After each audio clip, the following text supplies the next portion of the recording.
It feels like the UK's democracy is failing. A little while ago, I did a video giving reasons why the rise of Zach Polanski feels off. And in the last week, it's gained a ton of traction. This at the same time that the Prime Minister is teetering on the edge of losing his job over the row over appointing Lord Mandelson to the ambassadorship for the United States. I think the Prime Minister should have resigned by now, but I also think that Rachel Reeves should have gone after the autumn budget. And that, to be honest, Ed Miliband should also be drafting his letter.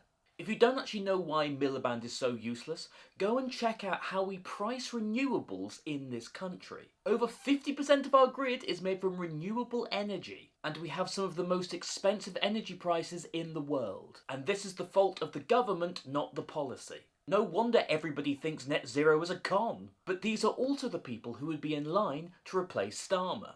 And it tells me this: they are the most talentless ruling party that I've seen in my lifetime. Which is why the Greens, Reform and Restore seem to be gaining traction. And not because they're particularly good, but because, as the old phrase goes, never interrupt your enemy while they're making mistakes. So why do I take none of these parties seriously? Well, we are in one of the worst periods of financial crisis in the United Kingdom since the Second World War. The economy is stagnant, we are maxed out on borrowing, and we have a horrifically ageing population. Right now, we need world-class minds, world-class economists, and politicians with the skills to bring the population with them through the hard times.